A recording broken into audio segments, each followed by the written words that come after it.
ભાવનગરની 13 વોર્ડમાં 52 બેઠકોનો આ સૌથી મોટો એક્ઝિટ પોલ। ભાજપને મોટું નુકસાન થઈ શકે છે। 44 બેઠકો હતી ગત ચૂંટણીમાં। નુકસાન કદાચ થાય તો 1 કે 2 બેઠકનું થઈ શકે છે। જે ટિકિટોની વહેંચણીમાં ખેંચતાણ થઈ ભાજપમાં, એના કારણે કોંગ્રેસને પણ એવી આશા હતી કે આ વખતે મોટો ઉલટફેર થશે। ભાવનગર મહાનગરપાલિકાની 52 બેઠકો પૈકી 20 બેઠકો એવી છે કે જ્યાં આમ આદમી પાર્ટી કોઈ ઉમેદવારને નહોતી ઉતારી શકી। ગમે એટલું સારું પરિણામ લાવે તો પણ આમ આદમી પાર્ટી સીધા વિપક્ષમાં આવે એ પરિસ્થિતિમાં પણ નથી કે 32 બેઠકો પર લડવા છતાં આમ આદમી પાર્ટી ભાવનગરમાં ખાતું નહીં ખોલાવી શકે। જો ભાજપને નુકસાન થાય તો સીધો ફાયદો એ કોંગ્રેસને થવાનો છે। ભાવનગરમાં ભાજપને સ્પષ્ટ બહુમત ફરી એકવાર મળતો દેખાઈ રહ્યો છે। આખો વિડીયો જોતા પહેલા હજુ પણ અમારી ચેનલને સબસ્ક્રાઇબ નથી કરી તો યુટ્યુબ પર સબસ્ક્રાઇબ કરો અને ફેસબુક અને ઇન્સ્ટાગ્રામ પર ફોલો કરો।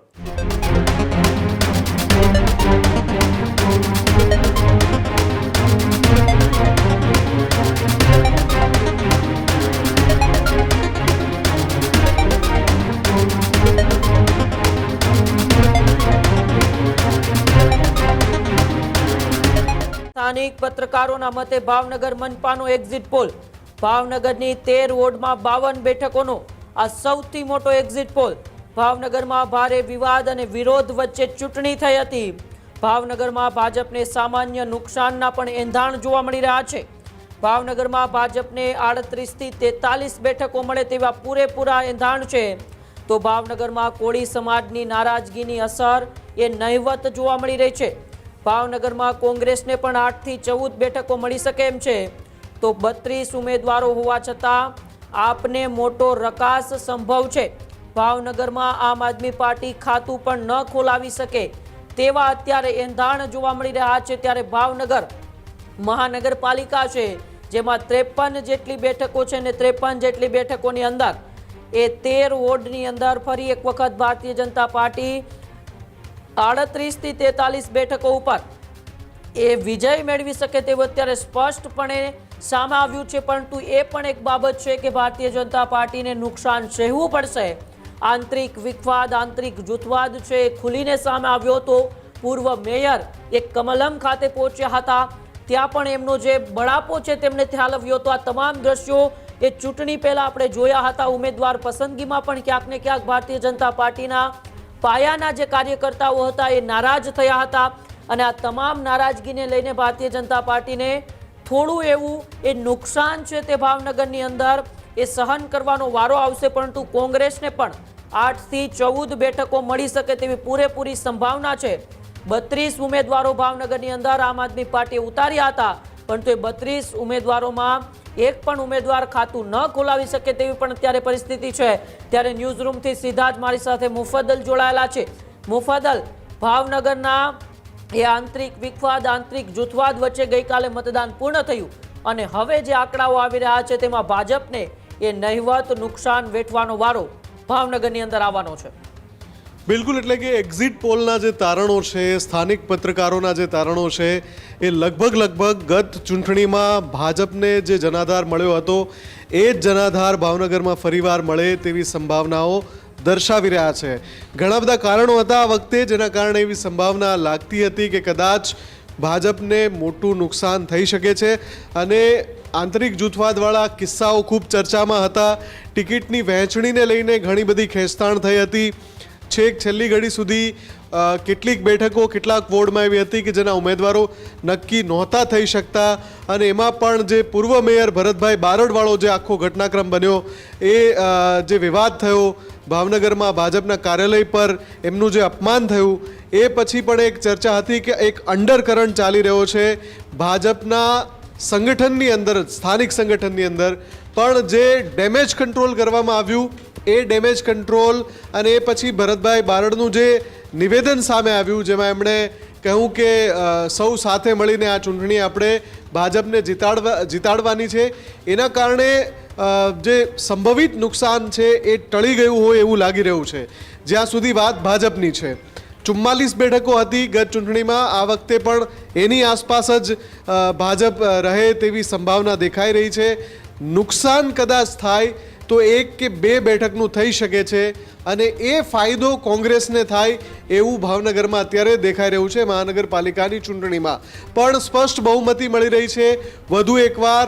મજબૂત રીતે ભાવનગર મહાનગરપાલિકામાં ભારતીય જનતા પક્ષનું શાસન આવે એ પ્રકારના તારણ દેખાઈ રહ્યા છે હવે વાત કોંગ્રેસની કરીએ કોંગ્રેસે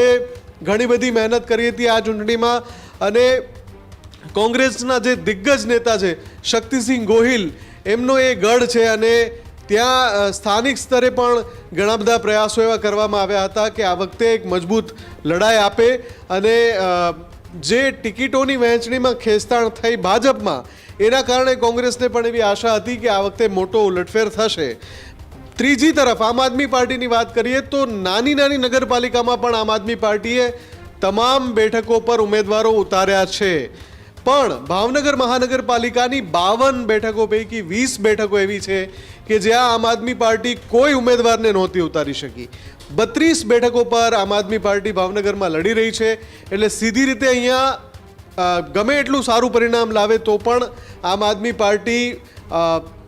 સીધા વિપક્ષમાં આવે એ પરિસ્થિતિમાં પણ નથી પણ હવે જ્યારે આપણે એક્ઝિટ પોલના તારણોની વાત કરીએ તો સ્થાનિક જે પત્રકારો છે એમનું સ્પષ્ટપણે કહેવું છે કે 32 બેઠકો પર લડવા છતાં આમ આદમી પાર્ટી ભાવનગરમાં ખાતું નહીં ખોલાવી શકે એ પ્રકારની પરિસ્થિતિ દેખાઈ રહી છે બીજી તરફ કોંગ્રેસને થોડો ફાયદો થઈ શકે છે જો ભાજપને નુકસાન થાય તો સીધો ફાયદો એ કોંગ્રેસને થવાનો છે પણ જે બગદાણાવાળું આખું પ્રકરણ હતું કોળી સમાજની જે નારાજગીની વાત હતી એમાં પણ છેલ્લી ઘડીએ જે ડેમેજ કંટ્રોલ થયું પણ જે પીડિત હતા એ કોંગ્રેસમાં ગયા એટલે લાગતું હતું કે કોળી સમાજના મત છે એમાં કદાચ કોઈ એક એવો તબક્કો હોય કે જે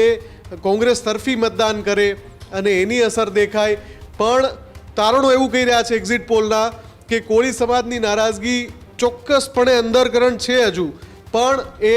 બેઠકોનો જ્યારે પરિણામ આવશે ત્યારે એમાં સીધી રીતે નહીં દેખાય કદાચ એકાદ બેઠક ઉપર એકાદ 2 બેઠક પર અસર કરી શકે જે ભાવનગરના કેટલાક વોર્ડ એવા છે કે જ્યાં કોળી સમાજનું મતદાન બહુ જ મોટા પાયે છે આ જે નિર્ણાયક વોર્ડ છે ત્યાં અંદરખાને થોડી નારાજગી હોય તો બની શકે કે એકાદ 2 બેઠક પર અસર થાય પણ ઓવરઓલ જોવા જઈએ તો ભાવનગરમાં ભાજપને સ્પષ્ટ બહુમત ફરી એકવાર મળતો દેખાઈ રહ્યો છે કોંગ્રેસ કદાચ થોડા ઘણા અંશે મજબૂત થાય બાકી આમ આદમી પાર્ટીનો અહીંયા સંપૂર્ણપણે રકાસ થઈ રહ્યો છે જી બિલકુલ આભાર અમારી સાથે જોડાવા બદલ અને માહિતી બદલ મુફદ્દલ તો જે પ્રકારે ભાવનગરની અંદર અત્યારે એ આંકડાઓ સામે આવી રહ્યા છે આંકડાઓની અંદર ભાવનગરમાં જે આંતરિક વિખવાદ જોવા મળ્યો હતો પૂર્વ મેયરનો વિખવાદ હોય આ સિવાય ટિકિટની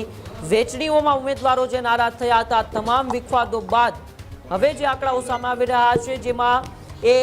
થોડી ઘણી નુકસાની છે નુકસાની ભારતીય જનતા પાર્ટીને વેઠવાનો વારો આવી શકે તેમ છે તો કોંગ્રેસને થોડો ઘણો ફાયદો પણ થઈ શકે છે પરંતુ આમ આદમી પાર્ટી જ્યાં 32 જેટલા ઉમેદવારો ભાવનગર મહાનગરપાલિકાની અંદર તેમણે પોતાના મેદાને ઉતાર્યા હતા એ 32 ઉમેદવારોની ખાતું પણ નહીં ખુલે તેવું અત્યારે સ્પષ્ટપણે આમ આદમી પાર્ટીની સ્થિતિ છે તે પણ ભાવનગરની અંદર જોવા મળી રહી છે અનેક જ્ઞાતિ ફેક્ટરો પણ ત્યાં કામ કરે છે કોળી સમાજનું એ બહોળું પ્રભુત્વ પણ છે બગદાણાની એ બબાલ પણ આપણે સૌને કોઈને યાદ છે પરંતુ આ બધાની વચ્ચે ફરી એક વખત ભારતીય જનતા પાર્ટી 38 થી 40 સીટો મેળવી એ 13 વોર્ડની જે ભાવનગર મહાનગરપાલિકા છે તેમાં પોતાનો કબજો કરે એવું અત્યારે એક્ઝિટ પોલમાં સામે આવી રહ્યું છે આ જ પ્રકારની તમામ અપડેટ જોવા માટે ન્યૂઝરૂમ ગુજરાતને લાઇક શેર અને સબસ્ક્રાઇબ કરવાનું ભૂલતા નહીં